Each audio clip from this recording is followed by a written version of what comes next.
Yang jelas ini merupakan rangka kerja rutin yang dilakukan oleh Wakil Gubernur sebagai menangani bidang pengawasan dan satu kewajiban untuk saya harus melakukan itu supaya evaluasi terhadap kegiatan pembangunan dilangsungkan tiap tahun itu bisa dilakukan dengan baik supaya maksimalisasi bisa kita lanjutkan di tahun-tahun mendatang. Kita melakukan monitoring itu bukan sekedar menemukan adanya hal yang kurang, tapi tujuannya supaya maksimal.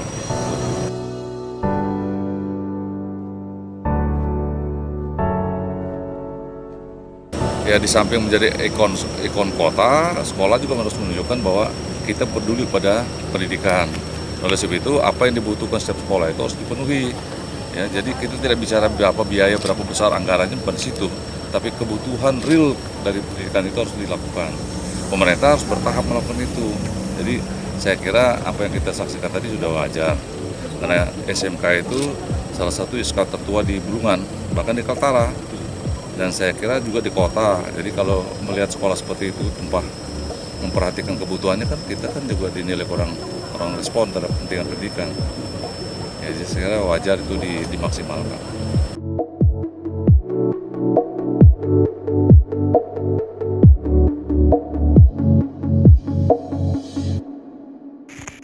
Gedung DPR nggak masalah. Gedung DPR bisa dipacu malah lebih cepat. Yang persoalan diklat aja. Tapi diklat dan pengertian bukan berarti ada kekurangan, masih belum. Tapi ada kemungkinan. Ya makanya kita minta diadendum. Pengertiannya bahwa dia didenda tapi masih bisa lanjutkan pekerjaan gitu. Ya yang jelas kan kita bisa melihat kondisi di lapangan. Kalau bangunan ini kan tidak serta-merta dibangun sesuai dengan yang kita harus ada standarnya. Ya. Soal masaknya beton itu sekian waktu 21 sampai 24 hari. Ya tentu itu harus target itu dipenuhi.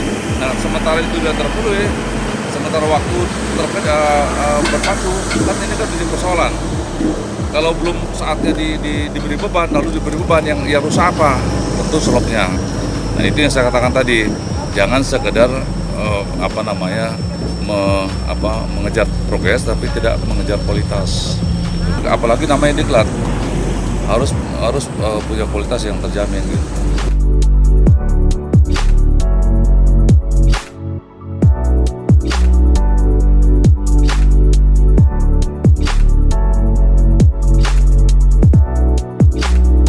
Tujuan memotong itu kan supaya penggunaan jalan itu maksimal ya.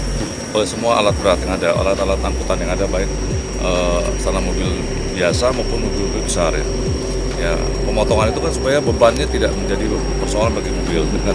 Jadi saya kira apa yang dilakukan oleh PUPR ini saya pikir sudah merupakan bentuk maksimalisasi dari proses mobilisasi pembangunan ya, baik orang maupun barang.